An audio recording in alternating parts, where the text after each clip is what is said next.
At one of the largest international airports, the preparation for a flight is interrupted. A dirty, desperate girl warns a millionaire that his wife sabotaged the plane. Initially skeptical, he hesitates, but the strange smell of fuel begins to worry him. If this beautiful story of overcoming and love has interested you, don't forget to subscribe to our channel and tell us what city you're watching us from. Continuing, the day dawned with that typical London grey, where the sky seemed to carry the weight of millions of stories that crossed paths without ever truly touching. At Heathrow International Airport, the hustle and bustle had been intense since the early hours of the morning. Planes took off and landed in a perfectly choreographed dance, while passengers hurried between terminals carrying suitcases, dreams, and unresolved goodbyes. It was a place where anything seemed possible and, at the same time, where everything could fall apart in a matter of seconds. Robert Anderson adjusted the knot of his Italian tie as he watched the movement below from the VIP lounge window. At 46, he had built an empire in the executive aviation sector. Anderson Jets was synonymous with luxury and exclusivity, serving business executives, celebrities, and politicians who sought not only comfort, but absolute discretion in their travels. Robert was known for his firm demeanor, his ability to close impossible deals, and a coldness that many called professionalism, but which was, in fact, just the armor he had chosen to wear over the years. On that Thursday morning, he was about to board his private jet to New York, where a crucial meeting with American investors would define the international expansion of his company. Years of work were converging at that moment. His navy blue suit was impeccable, his Italian shoes gleamed, and even the cologne he wore had been strategically chosen to make the right impression. Robert left nothing to chance. Every detail of his life was meticulously calculated. Charlotte, his personal assistant for 8 years, approached with a folder of documents and a tablet. She was a 32-year-old woman, efficient to the extreme, who knew Robert's routine better than he did himself. Her hair was tied in a perfect bun, she wore a grey pantsuit, and had a perpetually worried expression about deadlines and appointments. "Mr. Anderson, all the documents are here. The contracts have been reviewed by the legal team and are ready for signing. The pilot has confirmed we can take off in 40 minutes. The weather is favorable, and there's no turbulence forecasted on the route." Robert nodded, taking the folder without taking his eyes off his phone, where he was tracking stock market quotes. "Perfect. Check if the personalized gifts are on the plane. Those Swiss watches I ordered for the investors. We can't have any mistakes." "They are already on board, sir. Everything is as planned." He finally looked up and stared at Charlotte with an expression she knew well. It was the look of a man who accepted nothing less than perfection. "Good. And did Helen call?" The question about his wife came with a different tone, less authoritarian, more cautious. Charlotte hesitated for a fraction of a second before answering. "No, sir. Mrs. Anderson has not returned my calls since last night." Robert frowned. Helen always called before his important trips. It was a ritual between them, even if in recent years that ritual had become more protocol than affectionate. They had been married for 17 years, and the marriage had turned into a convenient partnership where both played their roles with the precision of experienced actors. She, the impeccable wife who graced social events. He, the provider husband who guaranteed a life of luxury. "Try again and let her know I'll be away for 3 days." Charlotte nodded and walked away, her fingers already sliding across her phone screen. Robert turned his attention back to the tablet, reviewing for the 10th time the numbers he would present to the investors. Anderson Jets had earned $120 million in the last year, and the projection for the next 5 years was even more ambitious. He was about to become one of the most influential entrepreneurs in the sector in Europe. Everything he had ever wanted was within his grasp. It was then that the perfectly orchestrated routine of that morning began to unravel. One of his bodyguards, Marcus, a robust 40-year-old man with an ever-alert expression, approached quickly. "Mr. Anderson, we have a situation." "What kind of situation?" Robert's voice carried impatience. He had no time for unforeseen events. "There's a child trying to enter the restricted area. She says she needs to speak with you urgently. We've tried to move her, but she's very agitated." "A child?" Robert arched an eyebrow. "It must be some misunderstanding. Ask airport security to handle it." "We've tried, sir, but she keeps shouting your name. She says it's a matter of life or—" Marcus hesitated, choosing his words. "An urgent matter." Robert sighed, putting the tablet back. In his executive briefcase. Time was precious, and every minute lost here was a minute less to review the presentation during the flight. "Fine, I'll handle this quickly, but don't let it happen again." How did they let a child get this far? They walked down the VIP lounge corridor towards the private boarding area. The place was reserved for special clients, away from prying eyes and the hustle of the common terminal. Here, luxury and privacy were guaranteed, or at least they were supposed to be. When Robert walked through the glass doors that led to the tarmac where his jet awaited, the scene that greeted him was completely unexpected. A girl, apparently about 10 or 11 years old, was surrounded by 3 security guards who were trying, unsuccessfully, to convince her to leave. She wore simple, worn-out clothes, a faded t-shirt and jeans with dirt stains. Her brown hair was disheveled, and there were dust marks on her face. Her feet were in old, torn sneakers. But what drew the most attention was not the girl's ragged appearance. It was the intensity in her eyes. A glint of determination and desperation that broke through any physical barrier the guards could impose. When she saw Robert, her eyes widened and she lunged forward with surprising force, escaping the circle for a second. "You can't get on that plane." Her voice echoed through the area, sharp and filled with urgency. "Your wife sabotaged everything. She wants you to die." The silence that followed was deafening. Even the security guards paused for a moment, shocked by the accusation. Robert felt something cold run down his spine, but he quickly regained his composure. His face hardened, and he gestured with his hand for the guards not to approach the girl further. "What's your name?" The question came out firm, but there was a genuine curiosity in his tone. The girl was breathing heavily, as if she had run a marathon. "Julia. My name is Julia." "And what are you doing here, Julia? Who sent you to say these things?" "Nobody sent me."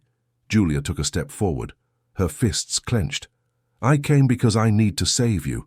My mother worked for you. She knew things your wife did, and now she wants to—" "Enough." Robert held up his hand, interrupting the girl's flow of words. "This is absurd. I don't know who put these ideas in your head, but you're mistaken. Charlotte, call airport social services. This child needs help." "No!" Julia shouted again, and this time there were tears in her eyes. "Please, you have to listen to me. I'm not lying.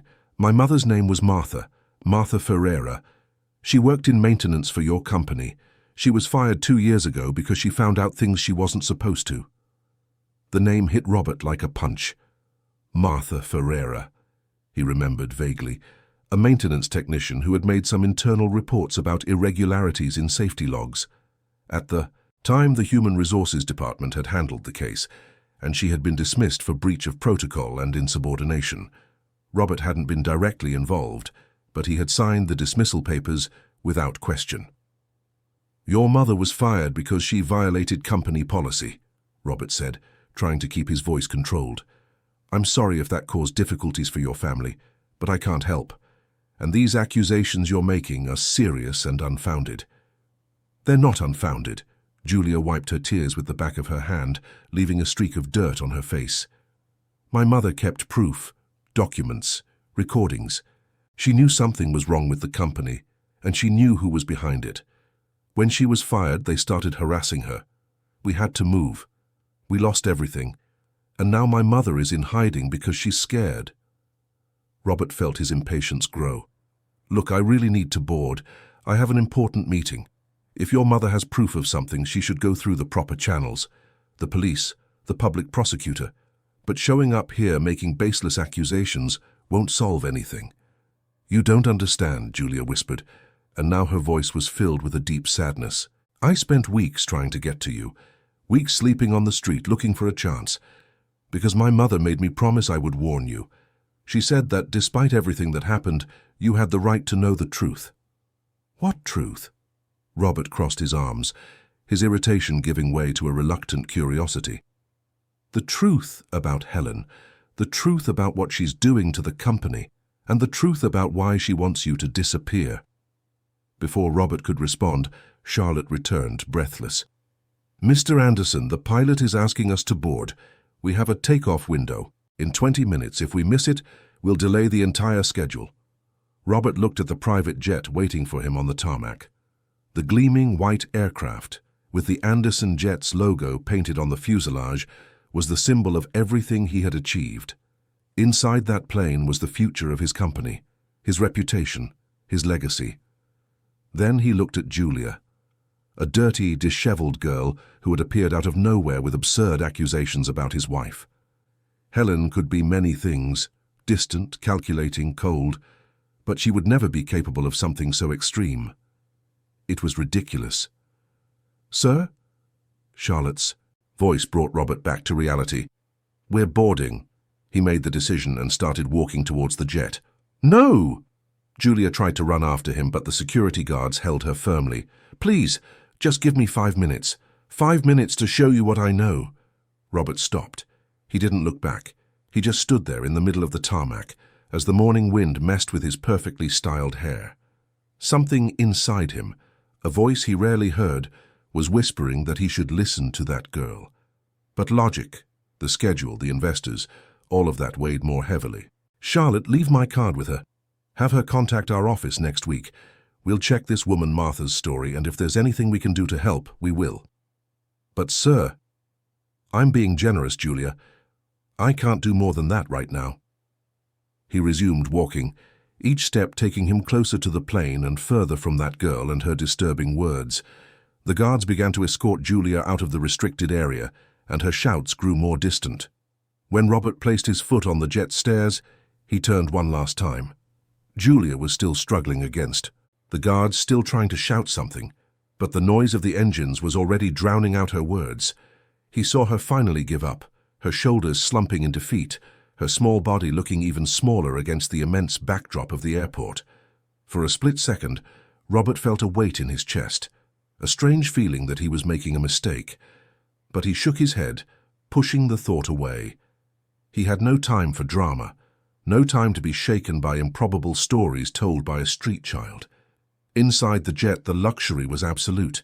Beige leather, armchairs, fine wood paneling on the walls, a small meeting room with a projection screen, and even a bedroom with a queen-size bed in the rear of the aircraft. It was a flying office, a piece of his empire that traveled with him anywhere in the world. The pilot, Captain Henry Sampson, a 53-year-old man with decades of experience, greeted Robert with a respectful nod. "Good morning, Mr. Anderson. Ready for takeoff as soon as you authorize." "You may proceed, Captain." Robert settled into one of the armchairs, accepting the glass of champagne the flight attendant offered him. Charlotte sat across from him, already organizing documents on the small table. "Would you like to review the numbers one last time before we get to New York?" "Yes. And I also want you to discreetly investigate this woman, Martha Ferreira, see what's in her file, why exactly she was fired, and if there's anything else I should know. Do you think the girl was telling the truth?" Robert took a sip of champagne, feeling the cold liquid go down his throat. "I don't know. Probably not. But it doesn't hurt to check. If there's some structural problem in the company that I'm unaware of, I need to know. I can't let anything jeopardize this negotiation." "And what about the accusations against Mrs. Anderson?" Robert fixed his gaze on his assistant. Charlotte had a way of asking direct questions that other employees would avoid. It was one of the reasons he kept her around. "That's absurd. Helen may be many things, but she's not a criminal." "Of course, sir." Charlotte lowered her eyes, returning to the documents. The jet began to move slowly down the runway, heading for its takeoff position. Robert looked out the window, watching the airport recede. Somewhere down, there Julia was probably still being questioned by security. He briefly wondered what would happen to her, if she would be handed over to social services, if she would go back to the streets, if she would ever find the mother she mentioned so much. But then Captain Henry's voice echoed through the cabin sound system. "Mr. Anderson, we have a slight delay. The control tower is asking us to wait a few minutes. There's a routine check that needs to be completed." "What kind of check?" Robert frowned. "Standard protocol, sir. Shouldn't take more than 10 minutes. Robert sighed, leaning back in his chair. Another unforeseen event on a morning that was already strange. He picked up his phone, deciding to use those minutes to check his emails. That's when he saw he had 3 missed calls from an unknown number and a text message. The message was short, but its content made his heart race. "Robert, don't get on that plane. For God's sake, trust me. What Julia said is true. Helen is involved in something much bigger than you imagine. She's not who you think she is. Please investigate before it's too late. Martha Fye." He read the message 3 times, trying to process what he was seeing. How did that woman Martha have his personal number? And why was she making these accusations against Helen? What did she have to gain? "Sir?" Charlotte noticed the change in his expression. "Is something wrong?" Robert showed her his phone. "I just received this, from Martha Ferreira." Charlotte read the message, her eyes widening. "How did she get your private number?"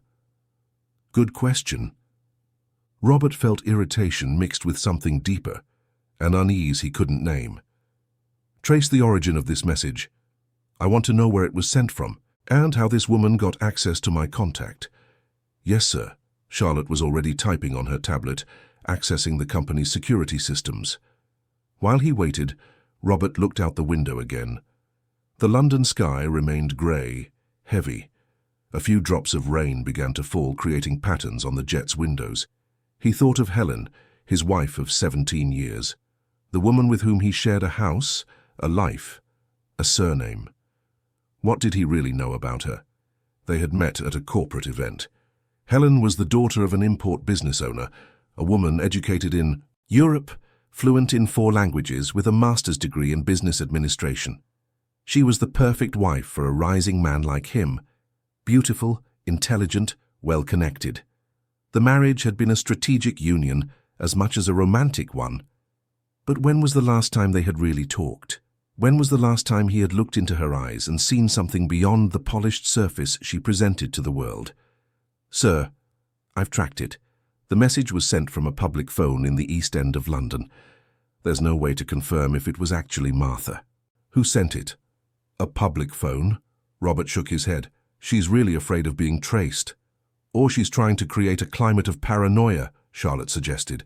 "People with financial problems sometimes try to extort successful businessmen. It could be a scam." "It could be." But Robert wasn't convinced. There was something in the message, in the desperate tone, in the specificity of the accusations. And there was Julia, a child who had crossed the entire city, who had slept on the streets just to get to him and give that warning. Captain Henry's voice sounded again. "Mr. Anderson, the tower has cleared us. We are ready for takeoff. Do you confirm?" Robert remained silent. His hand gripped his phone tightly. On the other end of the line, investors who could change the future of his company were waiting. A $50 million deal. Years of work culminating in that moment. But on the other side, there was also a girl with desperate eyes, an urgent message, and accusations about the woman with whom he shared his life. "Captain, wait one more moment." Robert unbuckled his seatbelt and stood up. "Charlotte, call the office. I want them to immediately bring all files related to Martha Ferreira, and I want the access logs to her system for the last 3 years. Everything she saw, everything she did, I want to know." "Sir, that will take time. And the meeting in New York." "Reschedule the meeting," Robert made the decision. "Tell the investors I had an urgent unforeseen event. Postpone it to next week." "But sir, they're coming from 3 different countries. It took months to coordinate this schedule." "Then it will take a few more days. I'm not getting on this plane until I understand what's happening." Charlotte opened her mouth to protest, but saw the determination in Robert's face. She knew that look. It was the same look he had when making tough business decisions that went against immediate logic, but in the end, always proved to be right. "Yes, sir. I'll arrange it." Robert descended from the jet, feeling the light rain soak his expensive suit. The security guards immediately approached, opening an umbrella over him, but Robert didn't even notice. His mind was racing, connecting dots he had ignored for too long. "Where is the girl? Where is Julia?" Marcus, the head of security, consulted his radio. Was handed over to the airport's child services, sir. She's probably on her way to a shelter by now. Bring her back, I want to talk to her. Sir, you heard me. Bring her back and be quick about it. Marcus hesitated for only a second before speaking into his radio, giving the necessary orders. Robert stood there in the rain, looking at the jet that should have taken him to New York, to the future he had so carefully planned. Perhaps the future was different from what he had imagined. Perhaps the past he had ignored was about to catch up with him. And maybe, just maybe, that dirty, desperate girl had saved him from something much worse than missing a business meeting.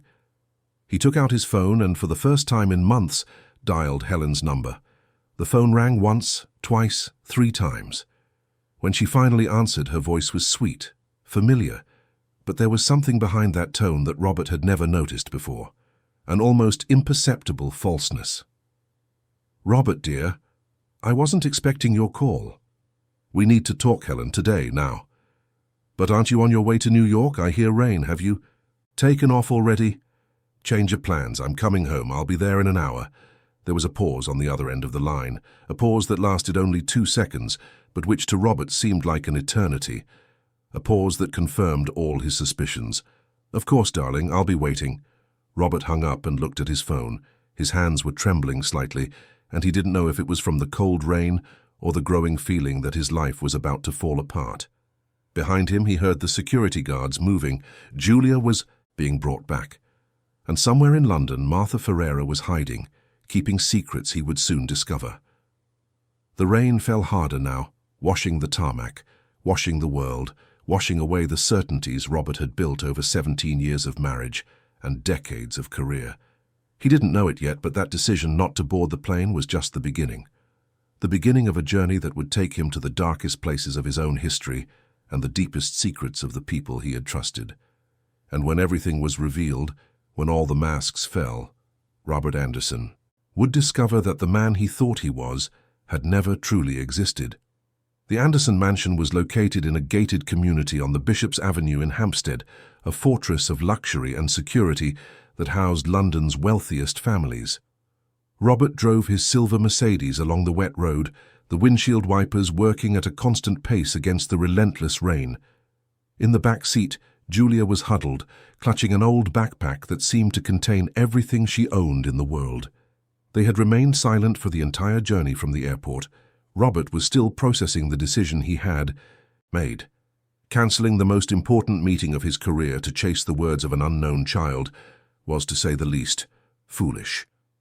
But something stronger than logic compelled him to continue. It was as if a part of him, a part that had been dormant for years, had finally awakened. "Do you live with your wife?" Julia asked suddenly, breaking the silence. Her voice was calmer now, less desperate, but it still carried that determination Robert had recognized at the airport. "I do. For 17 years. Robert kept his eyes on the road, but he could feel the girl's gaze fixed on the back of his neck through the rearview mirror. "And do you have children?" The question hit a sore spot. "No, we don't." "Why?" Robert gripped the steering wheel tighter. "Those are personal choices, Julia. Not all couples want or can have children. My mum said your wife can't have children, that she had a problem when she was younger, and that it changed her, made her bitter." "How would your mother know that?"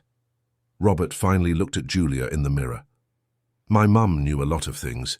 People would talk near her thinking she wasn't paying attention, but she always was. She used to say that mechanics and cleaners are invisible to the rich, that we hear the secrets no one else does."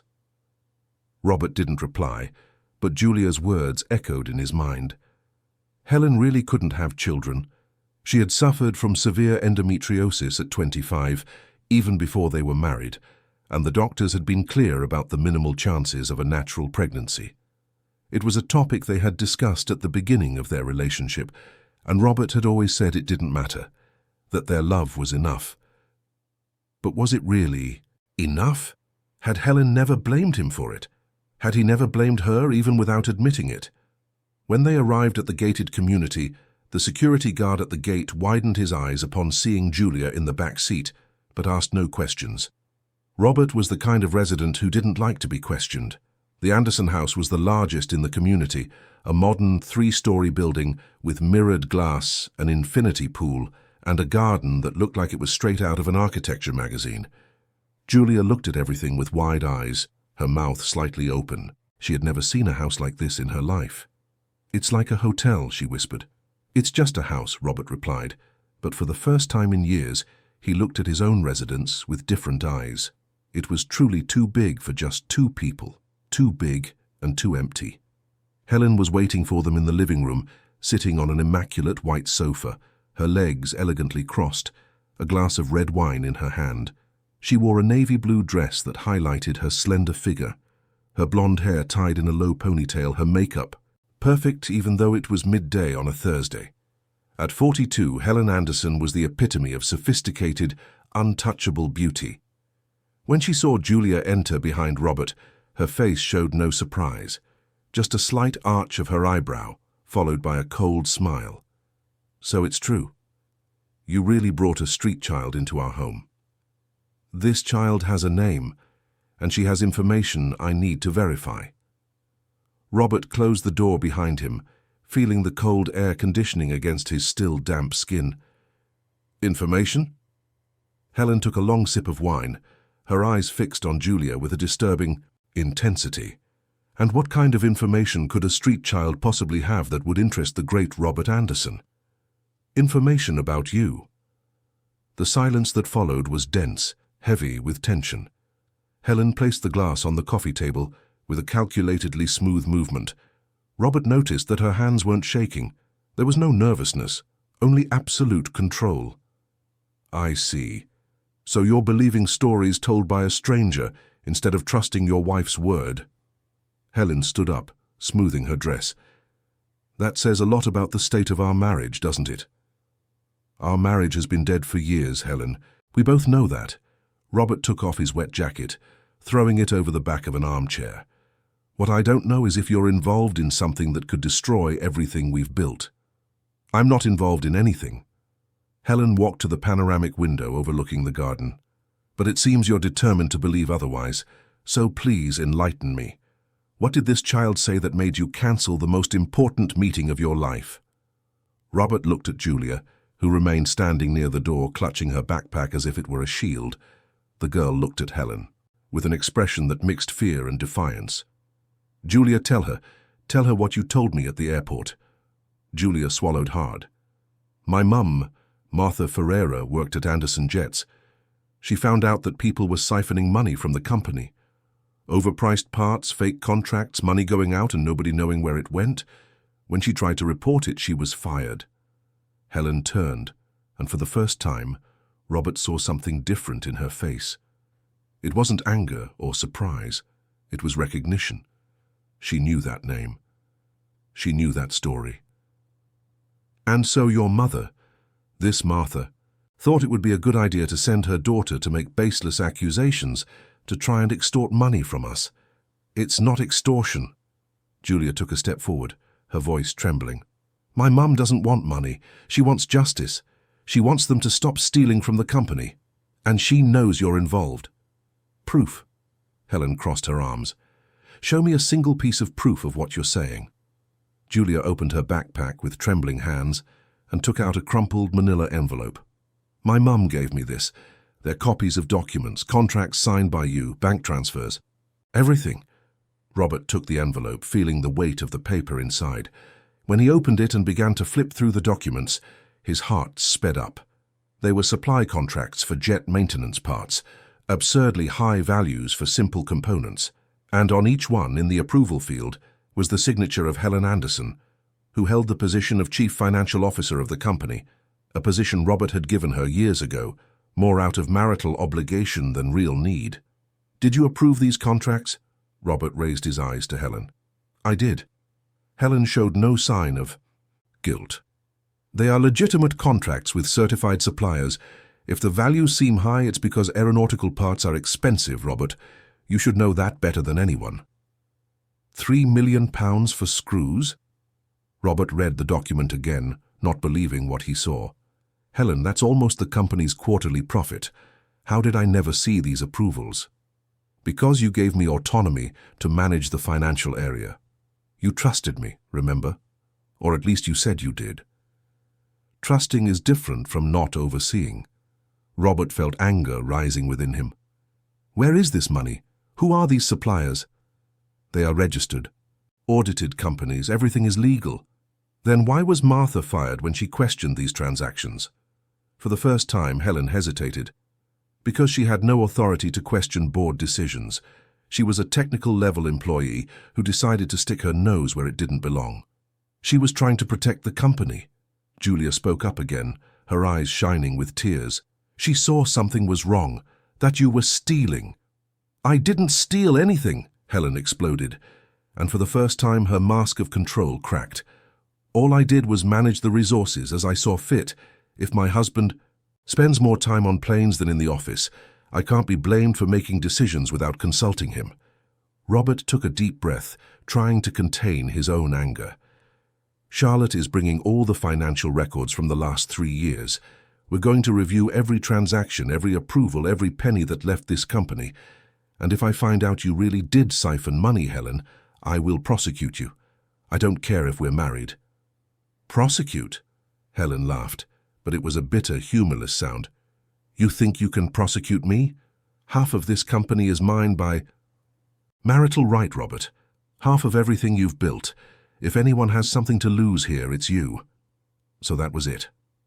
Robert felt as if he had been punched in the stomach.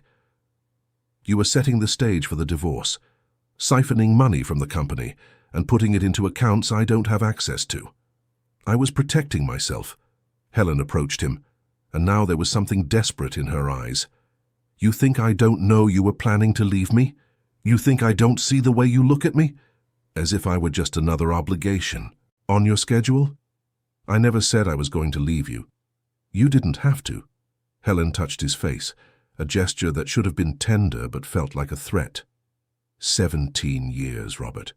17 years by your side, being the perfect wife, the impeccable hostess, the efficient CFO. And what did I get in return? An empty marriage? A large, cold house, no children, no love. You knew I couldn't give you romantic love from the beginning. We were honest with each other about what our marriage would be. Honest? Helen laughed again, stepping away. You were honest.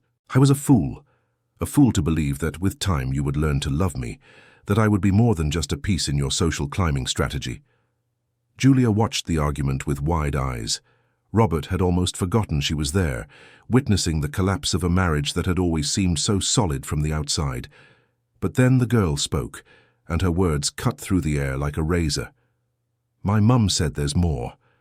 There are things you did that are much worse than stealing money. Helen turned slowly to Julia, and the expression on her face made Robert take a step forward, instinctively protecting the girl. What else did your mother say? Helen asked, her voice dangerously low. Julia clutched her backpack to her chest. She said you have a partner, someone who helps you hide the money, and that this someone is important, very important. Who? Robert looked from Julia to Helen. Who is involved in this with you? Helen remained silent, but her silence was more revealing than any confession. Robert felt his world crumble a little more. There was someone else, someone inside the company, someone he trusted, who was conspiring with his wife. It's Henry, isn't it? Julia's voice was almost a whisper. The pilot, Captain Henry Sampson. Robert felt the ground disappear from under his feet. Henry had been his pilot for 15 years. He was the man Robert trusted his life with every time he got on a plane. He was practically family. Henry? Are you telling me Henry is involved in this? Julia nodded. My mum saw him and you talking several times. In secret. She took pictures. There are photos in the backpack. The girl took out another, smaller envelope and handed it to Robert. He opened it with trembling hands and found half a dozen printed photos. In all of them, Helen and Henry appeared together. In an expensive restaurant, in the company car park, inside the hangar, late at night. And in one of them, the most compromising one, they were kissing. Robert looked at the photo for a long moment. He didn't feel jealousy, and that surprised him. He felt betrayal. He felt anger, but not jealousy. Because the truth was, he hadn't loved Helen for years. Maybe he had never truly loved her. You and Henry, he said, his voice flat. For how long? Helen didn't answer. She simply picked up the handbag that was on the sofa and started towards the door. Robert, however, was faster. He blocked her path. "You're not leaving here until you give me the answers I deserve." "Deserve?" Helen practically spat the word. "You don't deserve anything. You used me for 17 years. You paraded me around like a trophy, gave me a position in the company to tell others we had an equal partnership, but you never saw me as a real partner. Henry saw me. Henry respected me. Henry is using you to steal from me.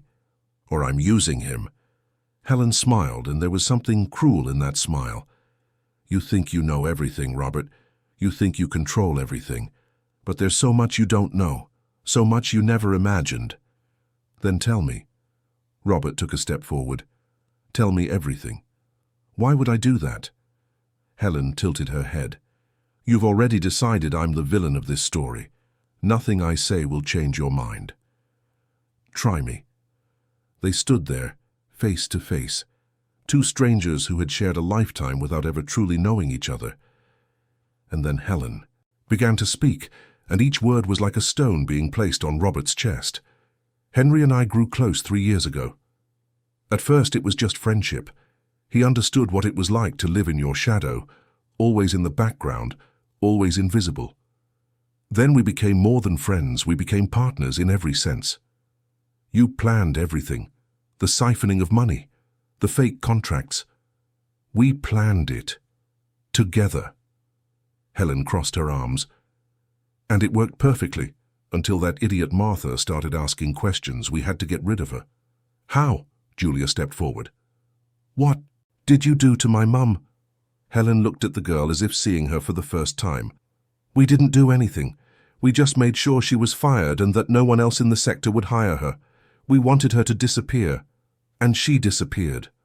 She had to hide because she was scared." Julia was crying now, tears streaming down her dirty face. "You destroyed her life. She lost everything." She should have kept quiet. Helen showed no remorse. She should have done her job and not meddled in affairs that didn't concern her. Robert felt a wave of revulsion. He had married this woman. He had shared his bed, his life, his company with someone capable of such coldness. "How much money did you siphon?"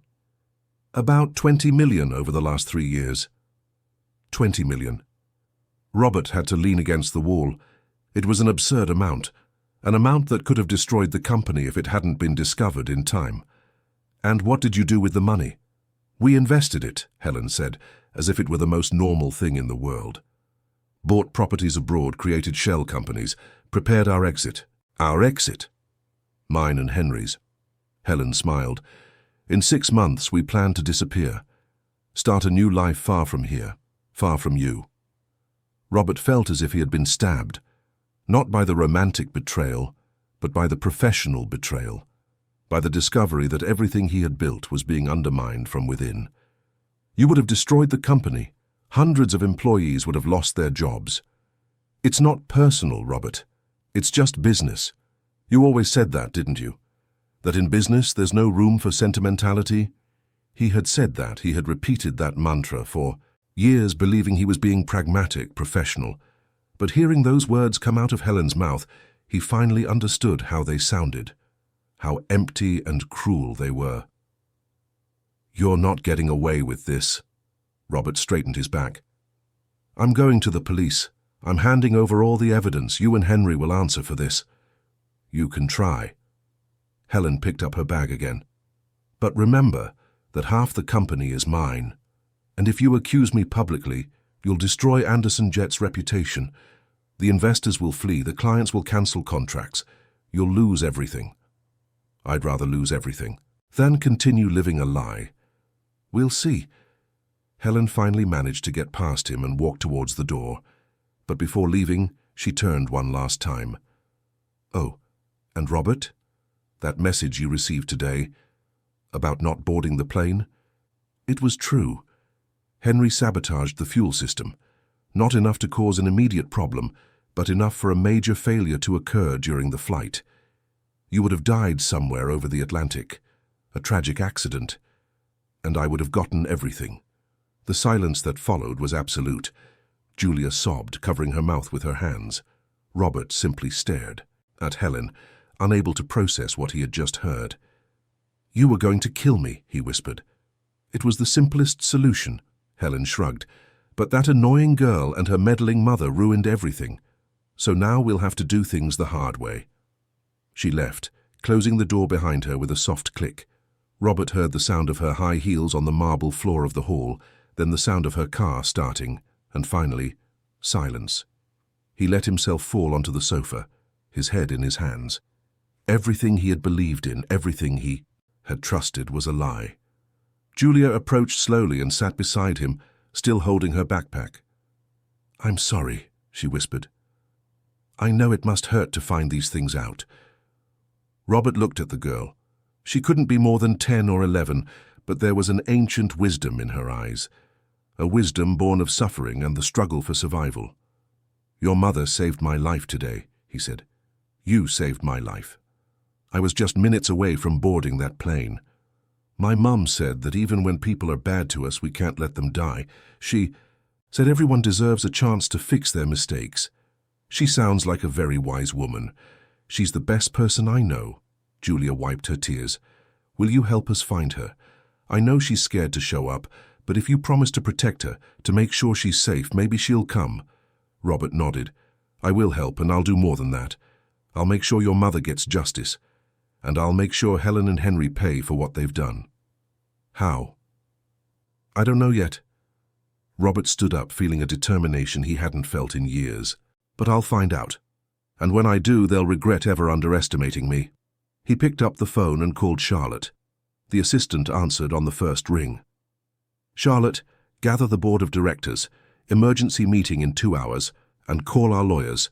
We're going to need the entire legal department working on this." "Yes, sir." Charlotte hesitated. "And Mrs. Anderson?" "Helen is no longer part of this company as of now." Robert looked at Julia, who was watching him with hope in her eyes. "And find Martha Ferreira. Tell her I'm offering full protection and that I want to speak with her personally." "Understood, sir." Robert hung up and took a deep breath. The fight was just beginning. He had lost his wife, discovered a betrayal that went beyond the personal to the professional, and faced the task of saving his company from ruin. But for the first time in years, he felt he was doing the right thing. Not for the profits, not for the reputation, but for the people who had trusted him and whom he had failed to protect. And it had all started with a dirty, desperate girl shouting at an airport. Sometimes, Robert thought, the greatest truths come from the most unlikely sources. The emergency meeting at the Anderson Jets headquarters was tense from the first minute. Robert had summoned all the directors, the entire legal department, and the key managers. The conference room on the 10th floor of the mirrored building in Canary Wharf was packed, and the heavy silence indicated that everyone knew something serious was happening. Julia had stayed at Robert's house under the care of Carmen, the housekeeper who had worked for the family for over a decade. The 58-year-old woman had been shocked to see her boss arrive with a street child, but her natural kindness prevailed. She had already given Julia a bath, found clean clothes from donation drives Helen organized, more for appearances than genuine charity, and prepared a plate of food that the girl devoured as if she hadn't eaten in days, because she probably hadn't. Robert started the meeting by getting straight to the point. There was no time for pleasantries. "I discovered today that someone very close to me has been siphoning funds from the company. Significant amounts over the last 3 years, overpriced contracts, shell companies, unauthorized transfers." The murmuring began immediately. The directors looked at each other, some shocked, others skeptical. Frederick Miller, the director of operations and one of the company's longest-serving executives, was the first to speak. "Robert, that's a very serious accusation. Do you have concrete proof?" "I do." Robert opened the folder he had brought and began distributing copies of the documents Julia had given him. "These are contracts approved by the finance department, absurdly inflated values, and there's more. I discovered this was done in partnership with someone we all know and trust." "Who?" The question came from Andrea Taylor, the director of human resources, a competent 45-year-old woman who had always been loyal to Robert. He took a deep breath before answering, "Helen, my wife, and Captain Henry Sampson." The silence was instant and absolute. Everyone knew Helen and Henry. They were central figures in the company's structure. The news was devastating. Frederick was the first to recover from the shock. "Are you sure about this? I mean, absolutely sure." "I am, and there's more." Robert felt the weight of the next words, even before he spoke them.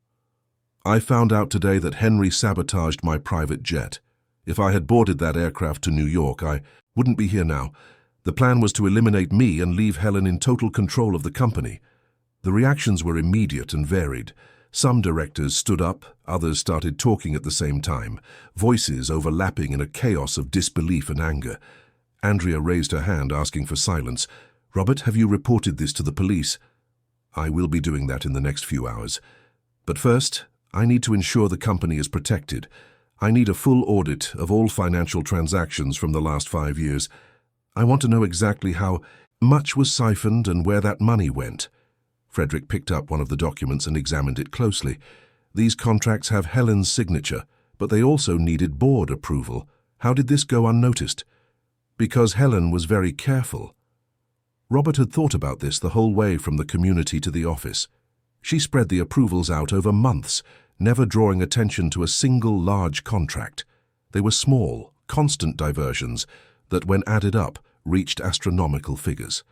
And she had access to all the accounts. Lawrence Meadows, the legal director, a grey-haired man of 60 with decades of experience, adjusted his glasses. "We'll need to freeze all corporate accounts immediately, and also track any suspicious movements in the last few days. If Helen knows she's been discovered, she could be trying to transfer funds right now." "Do it now," Robert nodded. "And I want you to track Henry Sampson's personal accounts as well. He must have received part of the siphoned money." "Is Captain Henry here now?" Frederick asked. "I don't know. After I cancelled the flight, he must have gone home, but we need to find him before he disappears." Andrea was already typing on her tablet. "I'll contact private security. We can track him through his corporate phone."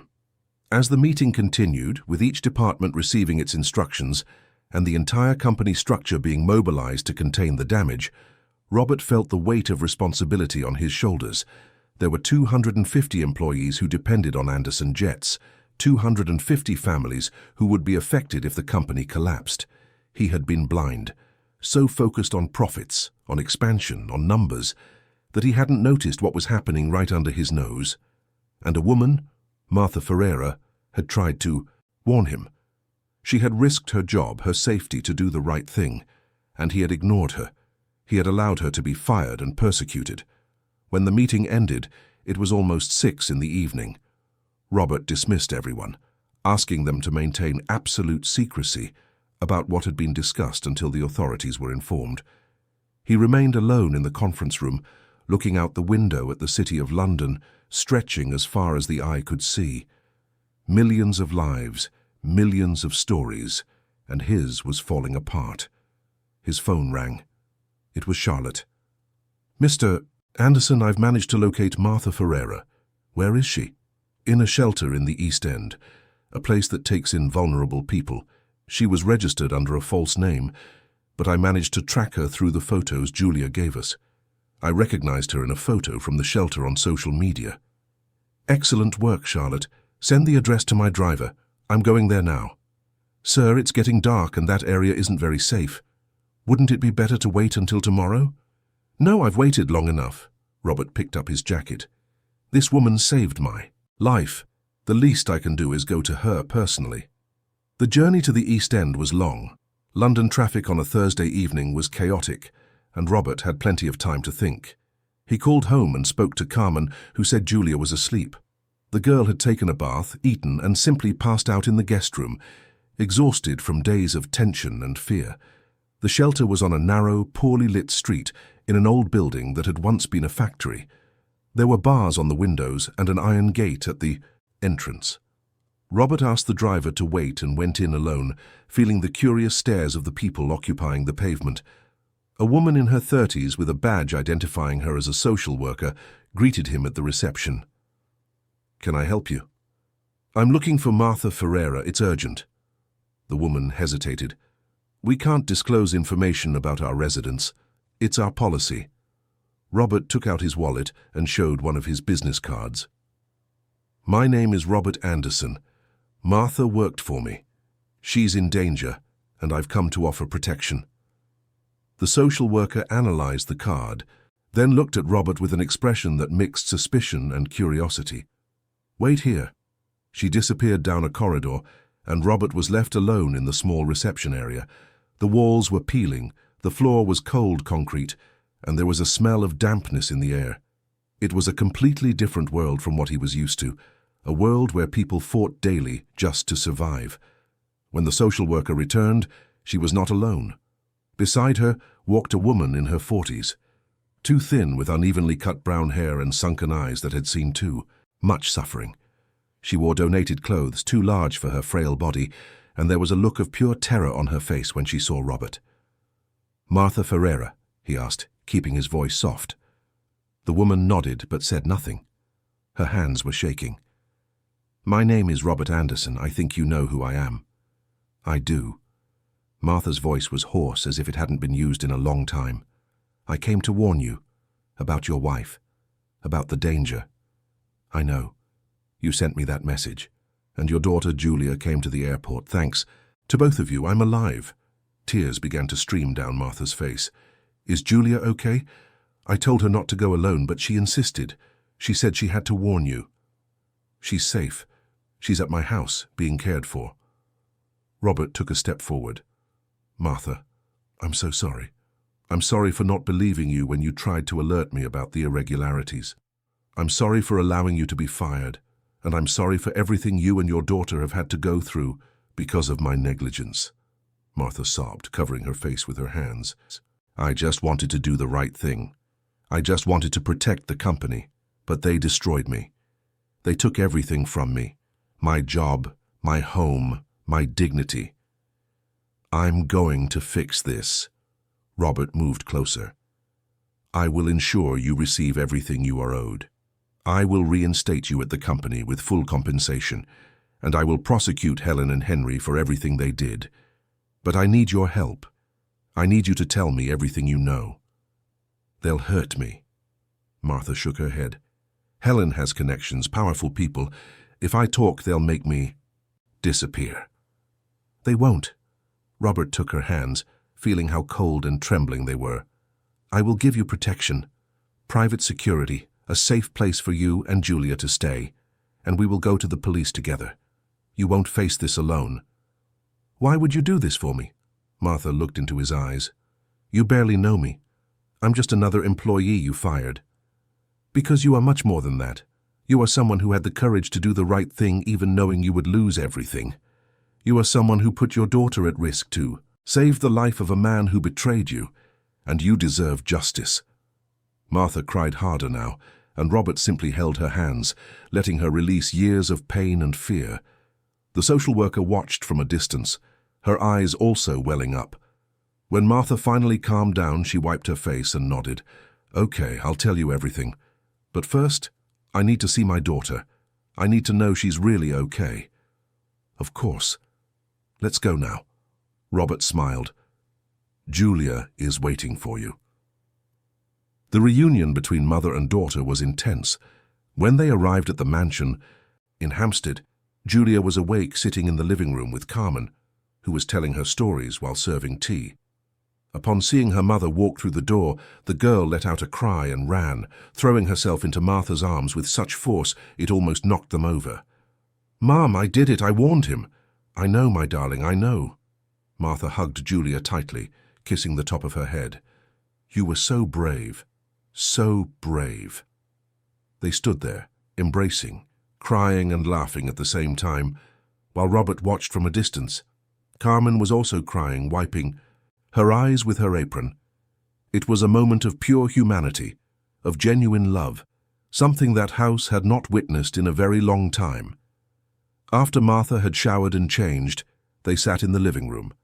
Robert had asked Carmen to prepare a full dinner, and for the first time in days, Martha ate a proper meal. Julia didn't leave her side, holding her hand as if afraid her mother would disappear again. When they finished eating, Robert asked Carmen to take Julia upstairs. The girl protested, wanting to stay, but Martha said she needed to talk. about adult things. Reluctantly, Julia obeyed, but not before making Robert promise that nothing would happen to her mother. Then Martha began to tell her story. I joined Anderson Jets 6 years ago. It was my dream to work in aviation. My father was an airplane mechanic, and I grew up listening to him talk about how important it was to keep every part working perfectly, because lives depended on it. Robert listened in silence, letting her speak at her own pace. At first, everything was wonderful. I loved my job. The team was good.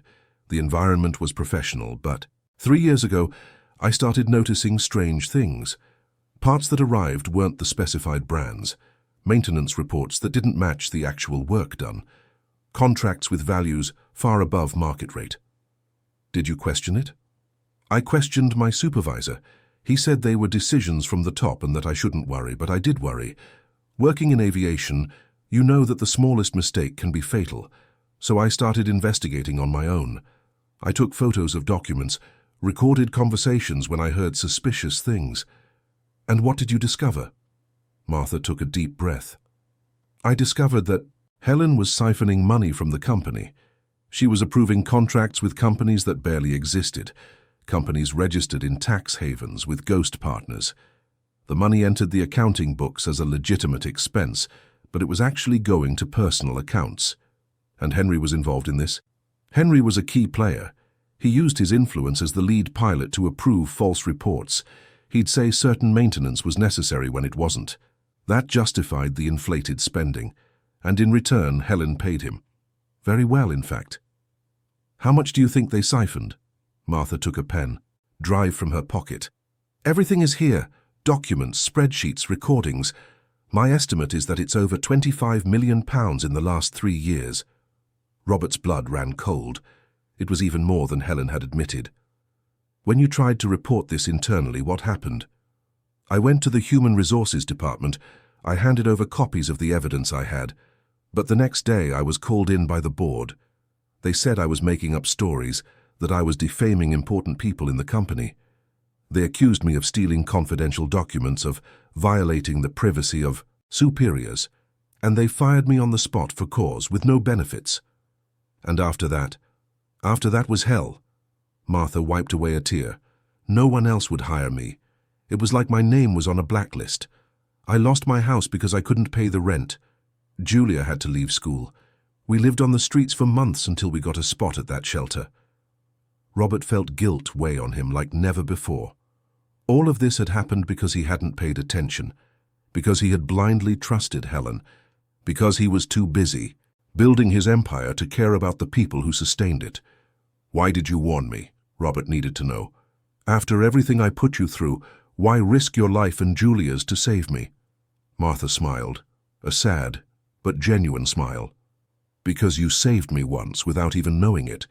6 years ago, when you hired me, I was leaving an abusive relationship. I had no prospects. That job gave me my dignity back. It gave me hope, and I will always remember that. Even with everything that happened later, I couldn't let you die without trying to do something. Robert couldn't hold back his tears. For the first time in decades, he cried. He cried for the injustice Martha had suffered. He cried for his own blindness. He cried for the empty life he had built based on appearances and numbers. I'm sorry, he whispered. I'm so sorry for everything. You don't need to apologize. Martha touched his arm. You didn't know. And now that you know, you're doing the right thing. They talked late into the night. Martha told him every detail she knew about Helen and Henry's scheme. Robert took notes, asked questions, building a complete picture of the betrayal. When he finally looked at the clock, it was past midnight. You and Julia will stay here, he said. This house is too big for one person anyway, and tomorrow morning we'll go to the police together. We'll hand over all the evidence and make sure Helen and Henry answer for everything. What if they run? Robert smiled, but there was no humor in it. I've already blocked all the corporate accounts, and I've asked my security team to track them both. They won't get away. Martha nodded, finally allowing herself to relax a little.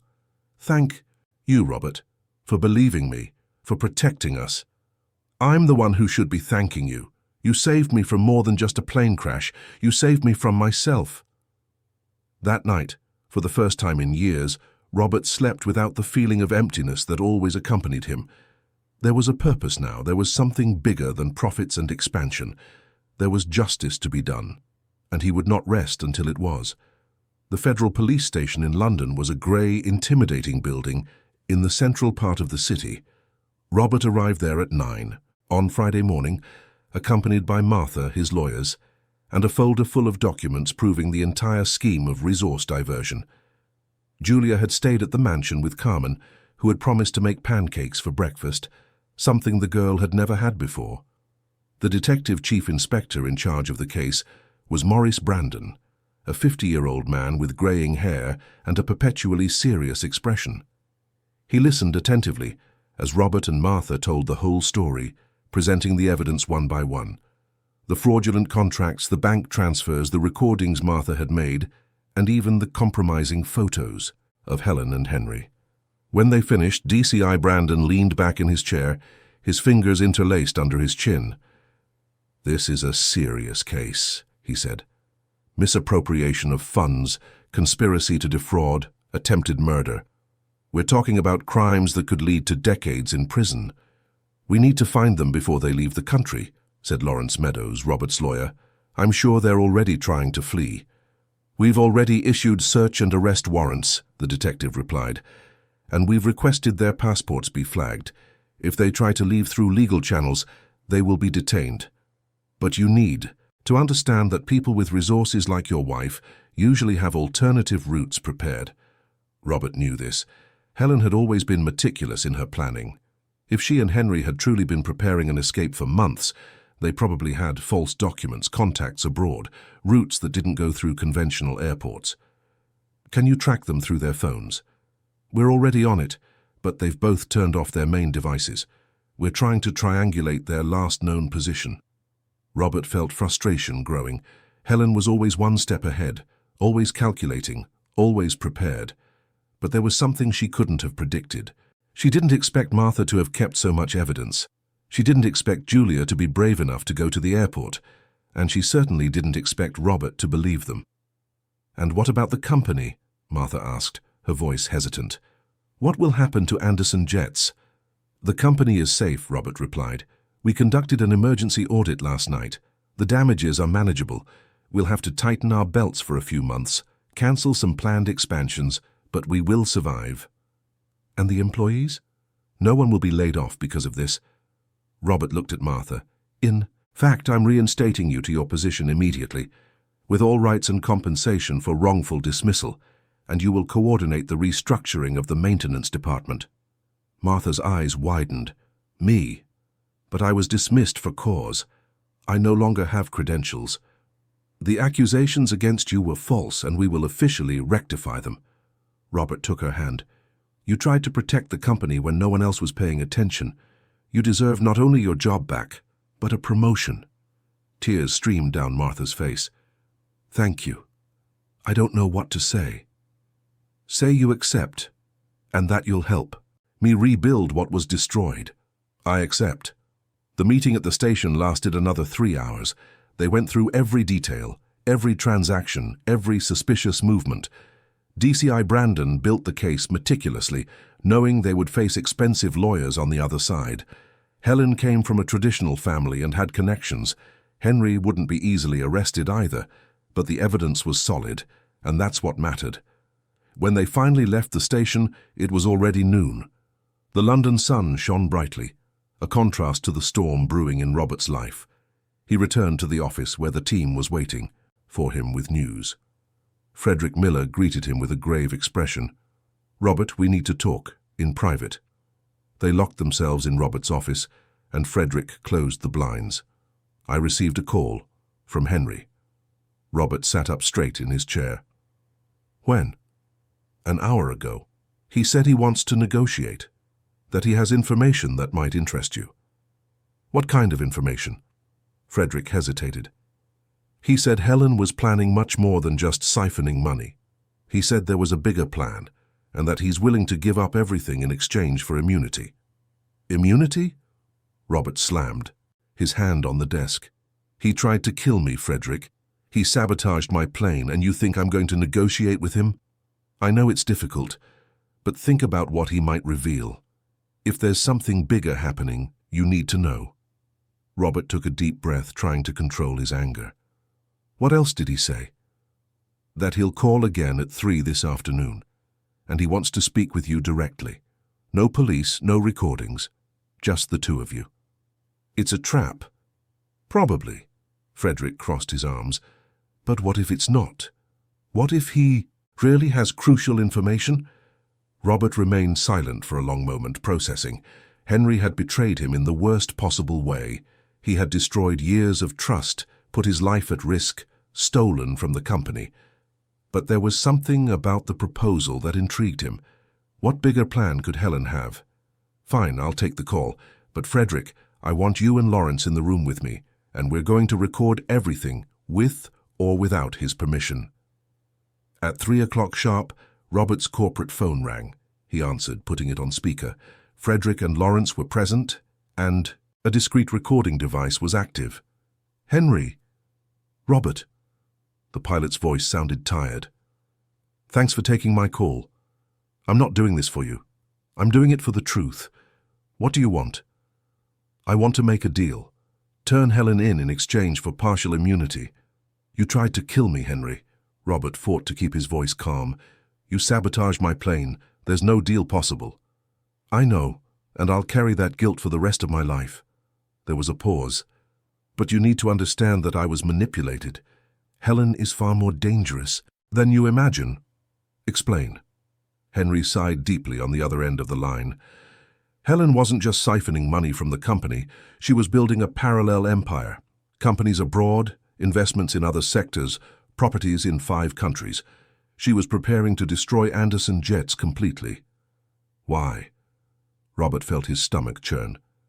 She already had half the company. Why destroy everything? Because she hates you, Robert. Hates you with an intensity you never realized. That whole perfect marriage, that whole professional partnership, it was a facade. She blames you for all her failures, for not being able to have children, for living in your shadow, for never being good enough in society's eyes. I never made her feel that way. You didn't have to. It's what she felt. And she channeled all that anger into a plan of revenge, to destroy you and everything you've built. Frederick and Lawrence looked at each other, shocked. Robert felt like he was in a nightmare. How did she plan to do it? By siphoning funds slowly to weaken the company. Then, when the time was right, she would launch a smear campaign. Accuse you of mismanagement, of harassment, of financial crimes. With the right manipulated documents, she could convince investors and shareholders that you were the problem. She would oust you from the company you created and take full control. And my death on the plane was part of this plan. It was Plan A. Henry sounded genuinely remorseful. If you died, Helen would inherit everything, and she had already prepared a successor to take over operational management while she controlled the finances. In 6 months, Anderson Jets would be completely hers. Who was the successor? Your minority partner, Paul Andrews. Robert felt the ground disappear. Paul had been his friend for 15 years. They had started the company together, even though Paul only had 20% of the shares. Was he involved in this too? No. Paul knew nothing. Helen planned to manipulate him as well. Use his position in the company to legitimize the changes she wanted to implement. Why are you telling me all this now? Robert asked. Why betray Helen? Because I realized I was used. Henry sighed again. I thought she loved me, that we were building something together. But yesterday, after everything fell apart, she called me. And you know what she said? That I was disposable. That if I got caught, she would deny everything. She said she had planted evidence that would incriminate me alone, as if I were the sole culprit. And can you prove what you're saying? I can. Recordings of conversations, documents showing transfers to her accounts, emails detailing the entire plan, everything. Why did you keep all that? Because I didn't fully trust her. Even in love, I knew Helen was dangerous. So I was careful. I took out my insurance. Robert looked at Lawrence, who nodded. Where are you now, Henry? In a safe place, but I'm willing to turn myself in, on one condition, which is that you protect my family my ex-wife and my 2 children. If Helen finds out I'm betraying her, she might go after them." Robert didn't know Henry had children. He had never been interested in the pilot's personal life beyond the professional. Another failure on his part. "I will protect them. You have my word." "Thank you. I'll send everything via encrypted email in the next 2 hours. Addresses, account passwords, the entire network Helen built. And then I'll turn myself into the police." "And what about Helen? Where is she?" "I don't know. She abandoned me after she realized you found out everything. But I know the places she usually uses as hideouts. I'll pass those addresses along too." "Henry, one last question," Robert needed to know. "Why did you do it? You worked with me for 15 years. You earned well, you were respected. Why risk everything?" "Greed, ambition, passion." Henry gave a bitter laugh. "Choose any of those reasons, and it will be true. But the real answer? Because Helen convinced me that you didn't deserve everything you had, that you were just a lucky man who was in the right place at the right time. And I believed it. I believed it because I wanted to believe it." The call ended shortly after. Robert stared at the phone, processing everything he had heard. Frederick was the first to break the silence. "If he's telling the truth, this is bigger than we imagined. Much bigger." Lawrence was already typing on his tablet. "I'll inform DCI Brandon immediately. He needs to know that Henry is going to surrender and that there's an international network involved." Robert stood up and walked to the window. London stretched out below, indifferent to the personal dramas of a businessman in crisis. He thought of Helen, somewhere in the city or already out of it, planning her next move. He thought of all the hatred she had silently cultivated for years, and he thought of how blind he had been to it all. His mobile phone rang. It was Carmen from the mansion. "Mr. Anderson, sorry to bother you, but the girl, Julia, is asking to speak with you. She says it's urgent." "Put her on." Julia's voice came through the phone, high-pitched and worried. "Mr. Anderson, I remembered something important, something my mum told me, but I forgot." "What is it, Julia?" "That woman, your wife. My mum said she has a sister who lives in the countryside on a farm, and that this sister helped her hide things." Robert's eyes widened. Helen had always said she was an only child. She had never mentioned having siblings. "Are you sure about that?" "I am. My mum saw them together once, and she heard Helen talking on the phone about the farm. It's somewhere in the Cotswolds, near a small town." "Julia, you're incredible. Thank you for remembering this. Are you going to find her? Are you going to make her pay for what she did?" "I am." Robert made the promise. "And I'm going to make sure you and your mother can live in peace, without fear." When he hung up, Robert was already mobilizing the team. Frederick, Lawrence, and 3 more private investigators the company kept on retainer. If Helen had a sister in the Cotswolds, they would find her. And when they found the sister, they would find Helen. The afternoon passed in a whirlwind of activity. Henry kept his word and sent all the promised documents. It was gigabytes of information, enough to keep a team of auditors busy for months. But the most important things were the addresses. 3 properties in the Cotswolds registered in the names of people who, after investigation, turned out to be members of Helen's sister's family. DCI Brandon coordinated with the local police in the Cotswolds for an operation the next day. It would be discreet, swift, efficient. Robert asked to go along but was dissuaded. It was a police operation, no place for civilians. He would have to wait. That night was the longest of Robert's life.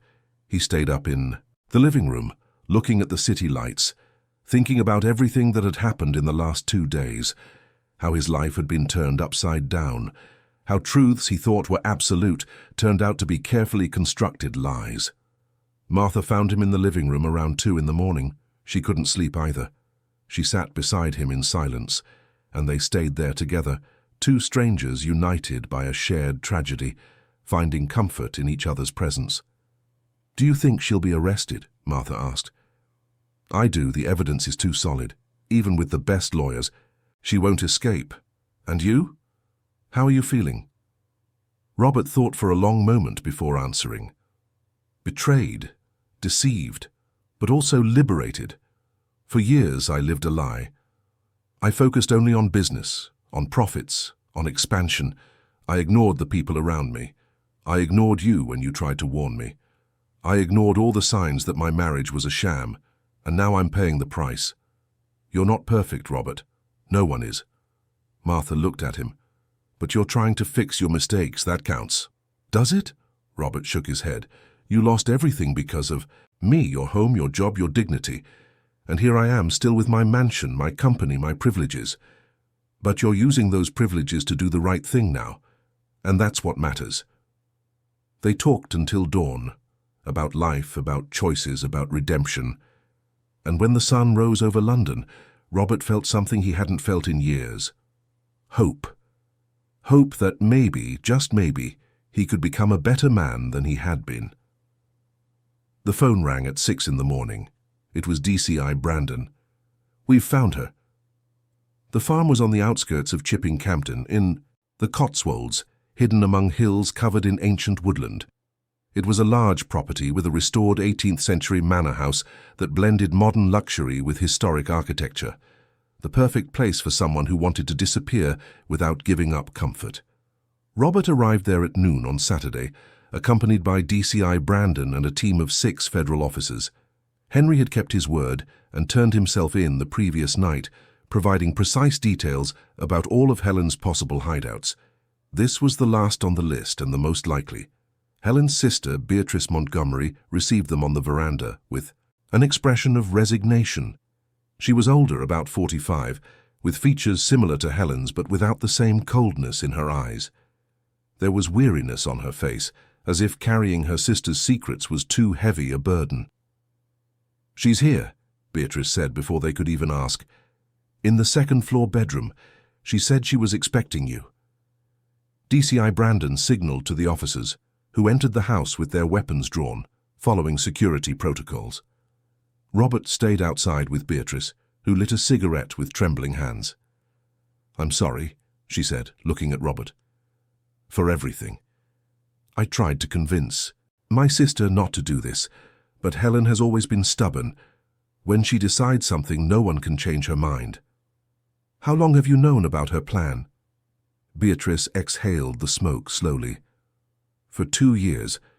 She came to me asking for help to hide money, to register companies in my name. I was against it, but she convinced me it was just protection against a possible divorce, that you were abusive, that you mistreated her. I believed her. I was a fool." "I never mistreated Helen." Robert felt the need to defend himself.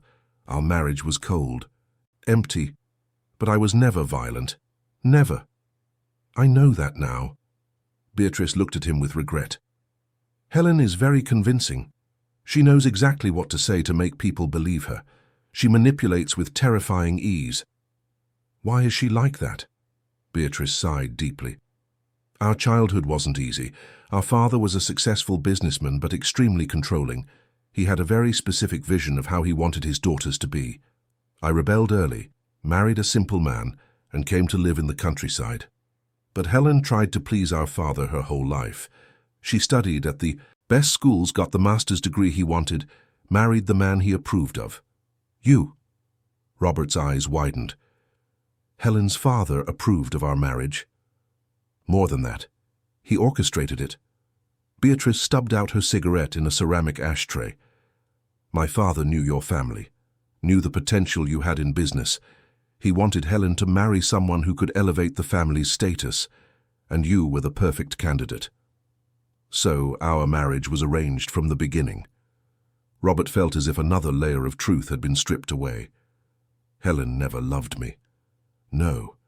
She loved the idea of you. She loved what you represented. But when she realized that marriage wouldn't make her happier, that you wouldn't transform her into the person she wanted to be, love turned to resentment. And resentment turned to hatred." The door opened and DCI Brandon appeared. "She's asking to speak with you, Robert, just the two of you. Against my recommendation, but she insists." Robert looked at Beatrice, who nodded encouragingly. "Is it safe?" "We'll search her completely, and we'll be right outside the door, but yes, it's safe."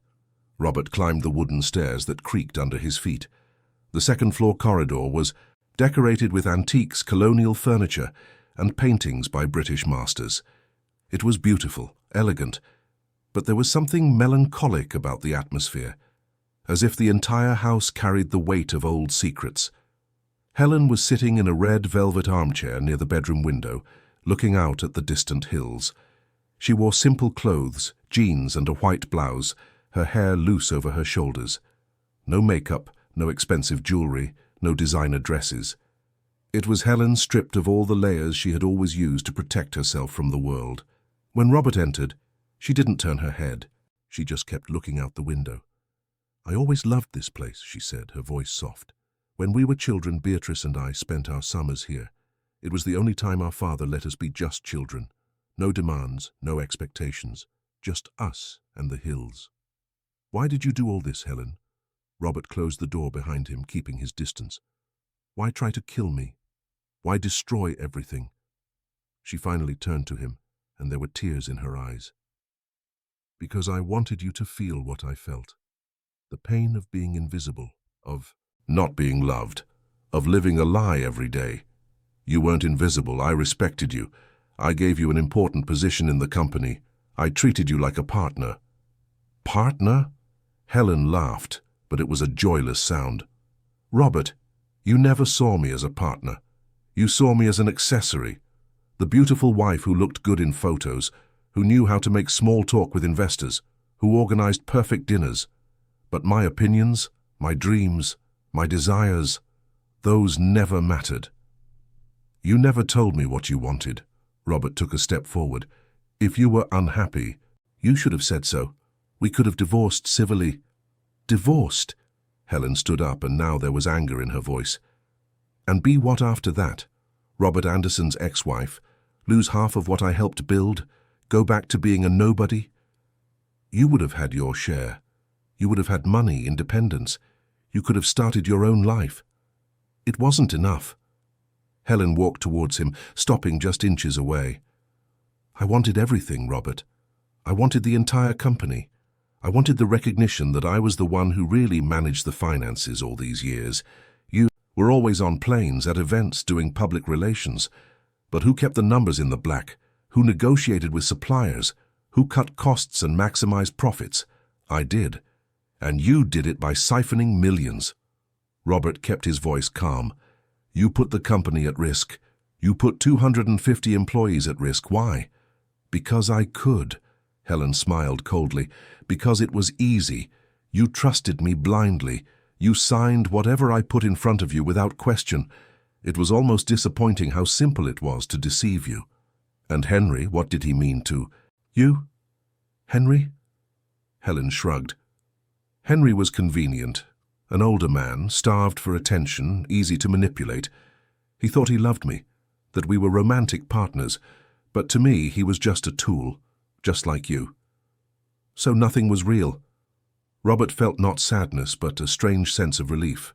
17 years of lies, 17 years living with a stranger.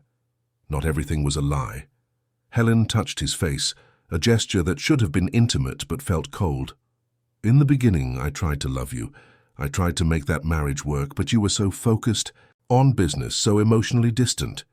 It became clearer and clearer that to you I was just another item on the list of things a successful businessman needs: a beautiful house, an expensive car, a trophy wife. If that's how you felt, why didn't you leave years ago?" "Because I had a plan." Helen stepped away, returning to the window. "A better plan. To stay, siphon money slowly, build my own empire while you thought you were in control, and when the time was right, to destroy you completely and take everything. And my death on the plane was part of that plan." "It was the most elegant solution," Helen said without remorse. "A tragic accident. I would be a widow, inherit everything, and no one would suspect a thing. Henry would get his money and disappear. Perfect. Except Martha found out, and Julia warned me. That irritating woman."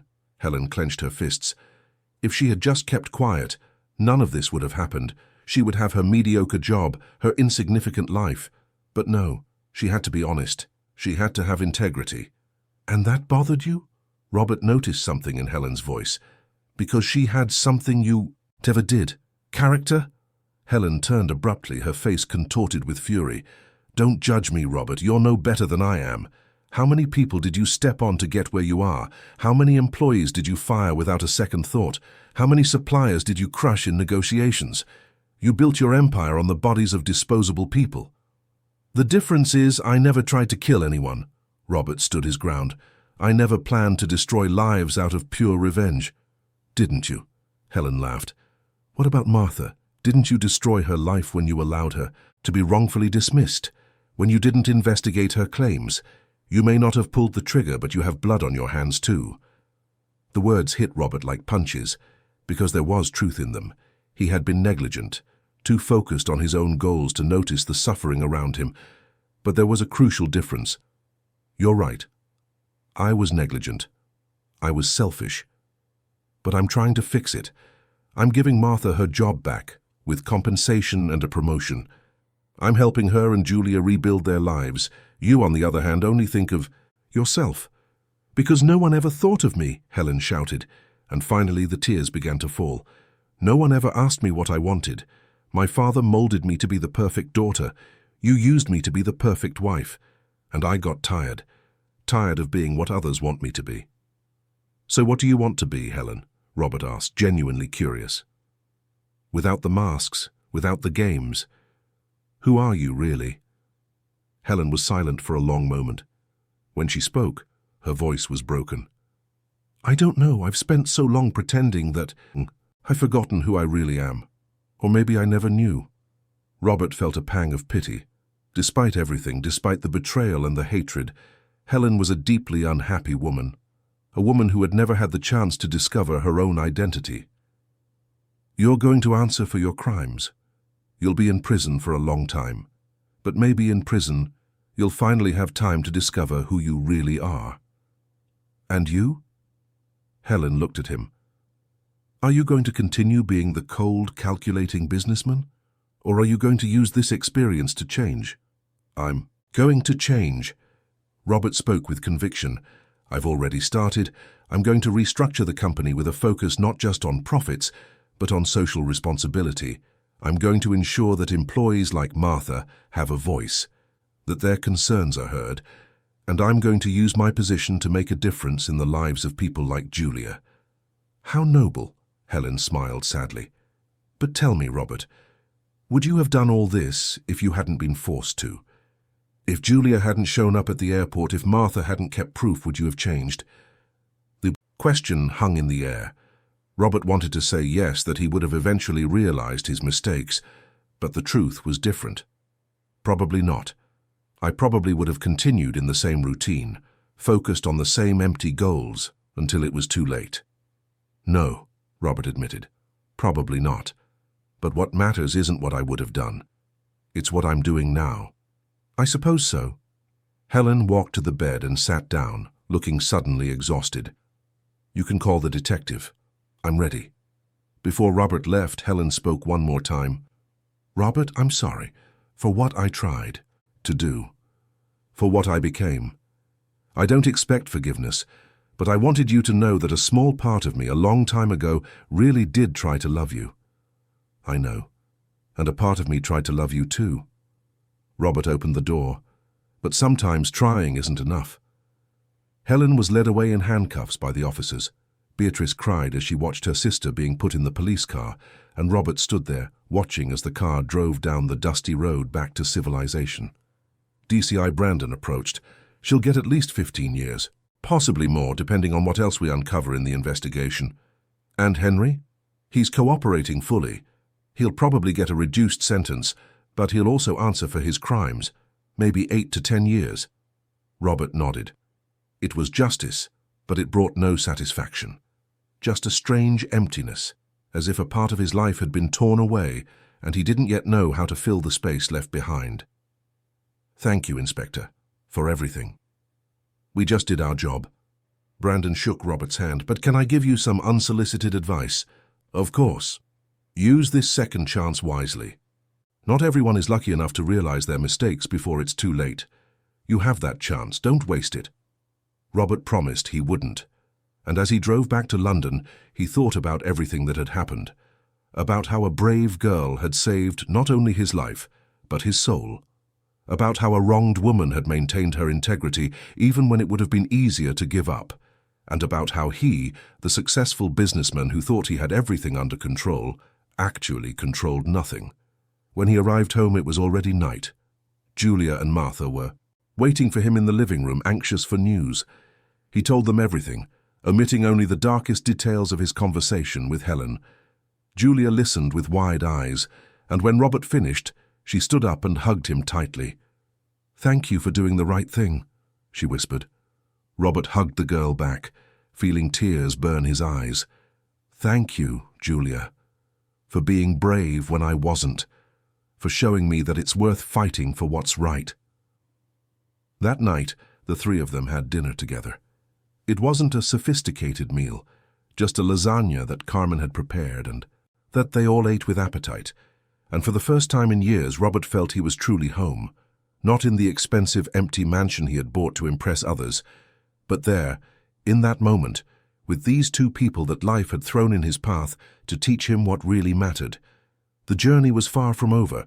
There would be months of legal proceedings, of restructuring the company, of rebuilding his reputation. But for the first time, Robert felt he was on the right path. Not the path of financial success or social recognition, but the path of redemption. The path of becoming the man he should have been from the start. 6 months later, London awoke to a rare blue sky, the kind that makes Londoners pause for a second and look up, surprised. It was a Saturday in July, and the typical British summer chill covered the city with that crisp, invigorating air that made people want to start over, renew, transform. Robert was in his office, but it was not the same cold, impersonal office as before. The once white and empty walls now displayed photos of employees, acknowledgements of social projects Anderson Jets had implemented, and a large frame with the phrase that had become the company's new motto: "Fly with integrity, land with humanity." The company's restructuring had been painful, but necessary. Robert had implemented a complete audit, not just of the last 3 years, but of the entire history of Anderson Jets. He had discovered other minor irregularities, nothing comparable to what Helen had done, but enough to show that the corporate culture needed to change drastically. He had created an ethics committee composed of employees from different hierarchical levels. Anyone in the company could report concerns without fear of retaliation. Martha Ferreira led this committee, and her story had become known to all, serving as an example of courage and integrity. The 6 months had been turbulent. Some clients cancelled contracts when news of the scandal leaked. Investors grew nervous. The company's stock temporarily plummeted. But Robert faced it all with radical transparency. He gave interviews explaining what had happened, taking his share of responsibility for the negligence and showcasing all the changes he was implementing. And surprisingly, or perhaps not so surprisingly, honesty worked. Clients returned, impressed by his sincerity. New investors appeared, attracted by the company's new culture. And the employees who had once worked in fear and distrust now came to work with purpose and pride. Martha knocked on Robert's office door, carrying a folder with reports. "May I come in?" "Of course, Martha, come in." Robert smiled, and it wasn't the formal smile of before. It was genuine, reaching his eyes. "How are the numbers this month?" "Above expectations." Martha sat down, a gleam of satisfaction on her face. "The new contract with the Sustainable Tourism Company is going very well. And the trainee program for young people from disadvantaged communities already has 100 applicants." "Excellent." Robert flipped through the reports. "And how is Julia? Has she adapted to her new school?" "She's loving it." Martha smiled with maternal pride. "She got top marks in maths and science. Her teacher said she has a natural talent for engineering. She's thinking of studying aeronautical engineering at university when she grows up. That would be perfect. The industry needs more people like her, people who aren't afraid to do the right thing." Martha was silent for a moment, looking at her hands. "Robert, I never thanked you properly. For everything. For the flat you gave us. For Julia's full scholarship, for my job, for the chance to start over." "You don't need to thank me." Robert shook his head. "I should be thanking you. You saved me from myself. You showed me that success without values is just an empty illusion." "Still, thank you." Robert was about to reply when the phone rang. It was Frederick Miller, who now held the position of Executive Vice President. "Robert, you need to see this. Turn on the news channel." Robert picked up the remote and turned on the wall-mounted TV. The news anchor was speaking with her characteristic professional seriousness. In a surprising turn in the case that shocked the British business world, Helen Anderson, sentenced to 18 years in prison for misappropriation of funds and attempted murder, announced today that she will donate part of her assets to charities focused on vulnerable children. According to her lawyer, it is a gesture of redemption and remorse. Martha looked at Robert, surprised. "She's donating money." "Apparently." Robert turned off the TV, thoughtful. "Maybe prison is really making her reflect." "Have you visited her?" "I went once 3 months ago." Robert remembered that visit. Helen was different. Thinner, her hair without its previous meticulous care, wearing the orange prison uniform. But there was something calmer in her eyes, as if she had finally stopped fighting against the world. "We talked for an hour. She apologized again, said she's in therapy, working on her issues. I don't know if it's genuine or if it's just regret for getting caught." "And you? Have you managed to forgive her?" "I'm trying." Robert sighed. "Not for what she tried to do to me, but for her own sake. Because holding on to anger doesn't help anyone, but forgiveness takes time. It's a process. The day passed quickly. Robert had meetings with the new board, all focused on the social projects the company was developing. Anderson Jets was no longer just an executive aviation company. It was becoming a benchmark for corporate responsibility. In the evening, Robert returned home, but not to the empty mansion in Hampstead. He had sold that property months ago, along with all the painful memories it held. He now lived in a smaller, cozier flat in Shoreditch. It was a bohemian neighborhood full of life where he could walk along the tree-lined streets and feel part of a real community. Martha and Julia lived in the flat next door. Robert had bought both flats on the same floor, and gradually they had become an unconventional but genuine family. They had dinner together 3 times a week, watched movies on weekends, and Julia called Robert Uncle Robert, a title he wore with more pride than any business award he had ever received. That night, it was Martha's turn to cook. She had prepared a roast chicken with potatoes, simple but delicious.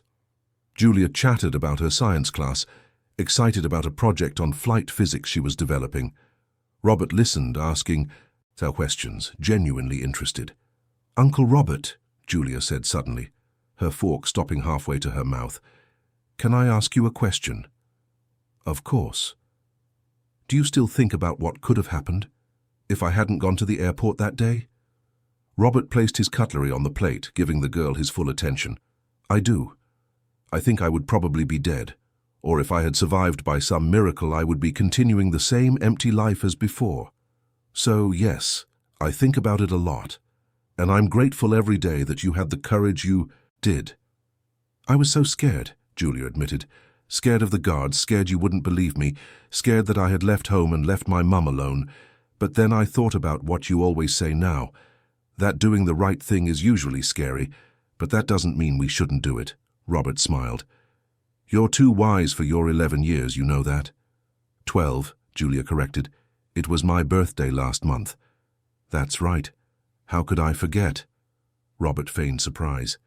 "Wasn't that enormous chocolate cake we ate a big enough hint?" They laughed and the conversation flowed naturally to other topics. After dinner, Robert helped wash the dishes while Julia did her homework at the table. Martha prepared coffee and the comforting aroma filled the flat. "Robert," Martha said as she stirred the coffee, "I received an offer today." "What kind of offer?" "University College London wants me to give lectures on corporate ethics, telling my story, talking about the importance of employees having a voice, that kind of thing." "That's wonderful. You should accept." "I did," Martha smiled, "but I'm nervous. I've never spoken in public to large audiences." "You'll do great. Your story needs to be told. It can inspire other people to have the courage to do the right thing." "I hope so." Martha served the coffee into small cups. "And you? How are the plans for the foundation coming along?" "Moving forward," Robert took the cup, feeling the warmth heat his hands. The Julia Ferreira Foundation will be officially launched next month. We'll offer scholarships to children from vulnerable backgrounds, especially girls interested in STEM careers. Julia is going to flip when she finds out the foundation is named after her. Martha laughed. She deserves it. If it weren't for her, none of this would exist. Robert's phone vibrated. It was a message from Paul Andrews, his partner. He was at the hospital. His wife had just given birth. A healthy boy, 3.5 kilos. Robert replied with congratulations, promising to visit as soon as they could receive visitors. Paul had been shocked to discover he had almost been used in Helen's plan. But instead of distancing himself, he had grown closer to Robert. Together, they restructured the company, transforming Anderson Jets into something truly worth building. Later that night, alone in his flat, Robert stood on the balcony looking out at the city. The lights of London twinkled like terrestrial stars, each one representing lives, stories, dreams. There was beauty in that immensity, and for the first time in his life, Robert felt truly a part of it. His phone rang. It was an unknown number. He hesitated but answered. "Hello? Robert?" It was a woman's voice, hesitant. "It's Beatrice, Helen's sister." "Beatrice." Robert straightened up. "How are you?" "Well, all things considered." There was a pause. "I'm calling because Helen asked me to give you something. A letter. She wrote it, but doesn't have the courage to send it. To you directly. Can you read it to me?" "I'd rather email it to you if you don't mind. It's several pages, and I think you'll want to read it in your own time." "You can send it." Robert gave his personal email address. The letter arrived 10 minutes later. Robert opened it with a mixture of curiosity and apprehension. "Robert," the letter began. "I don't know if you'll read this to the end, and I wouldn't blame you if you don't. But I need to write, even if it's just for myself. The therapy here in prison has been making me face truths I've avoided my whole life. About me, about you, about what we did to each other. I've understood that I spent years blaming you for my unhappiness, when in fact the responsibility was always mine. You didn't make me who I became. I chose to be that person.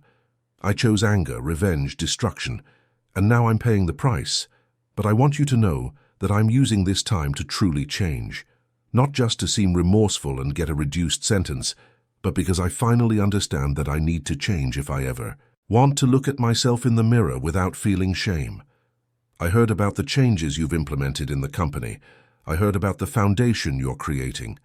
And I'm happy for you, sincerely. You're becoming the man you always had the potential to be. And perhaps my greatest contribution to the world will be having been the catalyst, albeit in a horrible way, for this transformation. I don't expect your forgiveness. I don't deserve it. But I hope that one day, when you think of me, you won't feel just anger or pity. I hope you feel indifference, because that would mean you have completely moved on from what I did, and that would be all I could ask for. Take care of yourself, Robert, and keep making the difference you're making. The world needs more people like the man you've become. Helen." Robert read the letter 3 times. There was sincerity in those words, he could feel it, but there was also pain, genuine remorse, and perhaps the beginning of a redemption. He didn't reply immediately. He saved the letter, deciding he would think about it, let the emotions settle before deciding whether or not he wanted to respond. The months continued to pass. Robert's routine was completely different from what it used to be. He woke up early, not to review numbers and close deals, but to take walks through the neighborhood, greet neighbors, have coffee at local bakeries where he knew the owner by name. Anderson Jets remained profitable, but now profits were measured not just in money, but in social impact. How many children had benefited from the educational programs? How many employees felt their voices mattered? How much positive difference was the company making in the world? Julia blossomed in her new environment. The shy, scared girl who had appeared at the airport had transformed into a confident, brilliant teenager. She spoke openly about her dream of becoming an aeronautical engineer, of designing safer, more sustainable aircraft, and Robert had no doubt she would achieve that dream. Martha also thrived. In addition to leading the company's ethics committee, she had become a sought-after speaker, telling her story at universities, business conferences, and events on corporate responsibility.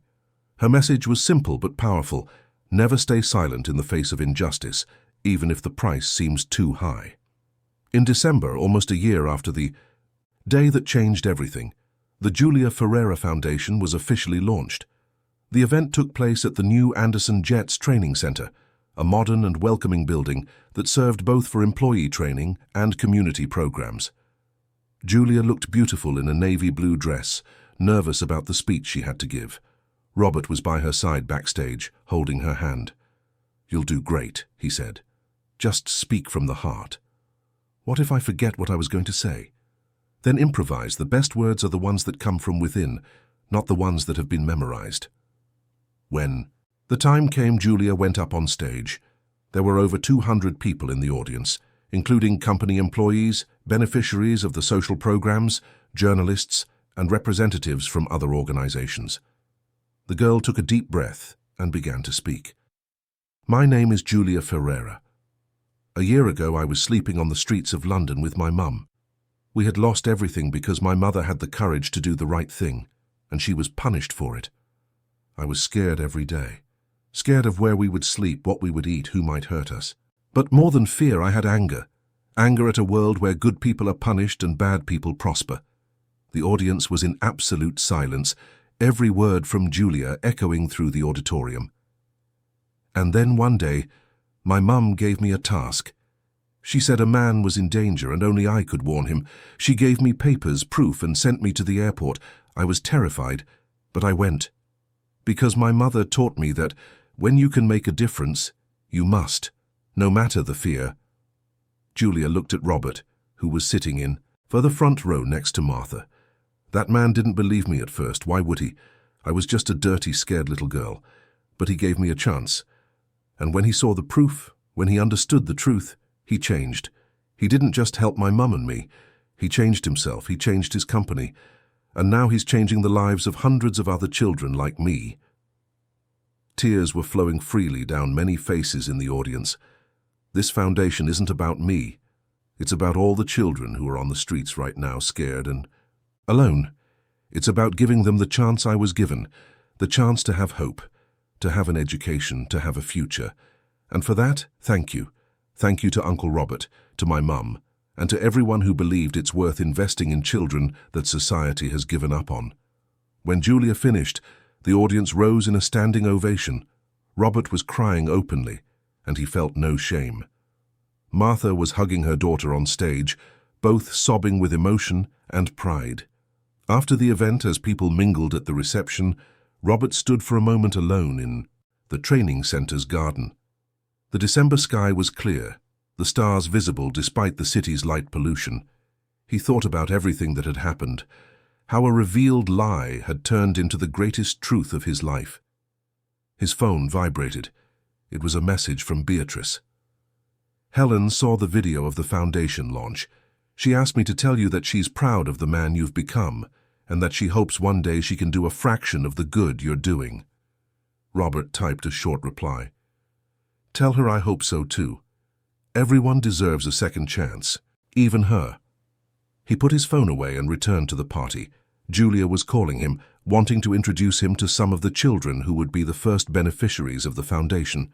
They were boys and girls from disadvantaged communities, all with eyes shining with hope and possibility. Robert talked with each of them, listening to their stories, their dreams, their fears. And in each face, he saw a little of Julia. He saw wasted potential, ignored talents, lives that deserved a chance. When the party ended and everyone had gone home, Robert, Martha, and Julia were left, alone in the garden. The lights of the training center cast a soft glow, and there was peace in that moment. A peace that came not from avoiding problems, but from facing and overcoming them. "It was a perfect day," Martha said, sitting on one of the garden benches. "It was." Robert sat beside her with Julia on the other side. "A year ago, I was about to board a plane that would have taken me to my death. Today, we launched a foundation that will change lives. It's surreal." "You've changed many lives already, Uncle Robert." Julia rested her head on his shoulder. "Mine, my mum's, all those children today, and your own." "You're right." Robert put his arm around the girl's shoulders. "I changed my own life, and it was the best thing I've ever done." They stayed there for a while longer, watching the stars, each lost in their own thoughts. Robert thought about how unpredictable life was, how one moment, one decision, one brave person could change everything. He thought of Helen, serving her sentence, fighting her own demons. He hoped she would truly change, that she would find peace with herself, but whether she did or not, that was no longer his responsibility. He had forgiven her not because she deserved it, but because carrying resentment would only weigh him down. He thought of Henry, also in prison, also dealing with the consequences of his choices. Robert had visited him once and Henry had cried, asking for forgiveness. Robert had given that forgiveness, just as he had to Helen. Because forgiveness isn't about the other person, it's about freeing yourself. And he thought mainly of Martha and Julia, two extraordinary women that life had thrown in his path, who had taught him that courage is not the absence of fear, but doing what is right despite the fear. That integrity matters more than profits. That every life has immense value, especially those that society tries to make invisible. "I'm thinking of writing a book," Robert said suddenly. "About everything that happened, about the lessons I've learned. Would you mind, Martha, if I told your story?" Martha thought for a moment. "Only if you tell the whole story, not just the part about me being the victim, but also about how I found the strength to carry on, about how Julia gave me purpose, and about how you proved that people can change if they really want to. I'll tell it exactly like that, and all the profits from the book will go to the foundation." "Of course they will," Julia laughed. "You wouldn't be the Uncle Robert we know if you didn't." They got up and walked back to the car park together. The December air was fresh, and there was a sense of renewal in the air, as if the year that was ending was taking away all the pain and mistakes, and the new year would bring only possibilities. In the car, as they drove back home, Julia fell asleep in the back seat. Martha looked out the window, a soft smile on her face. Robert drove in silence, but it was a comfortable silence, full of mutual understanding. "Thank you," Martha said suddenly. "For what?"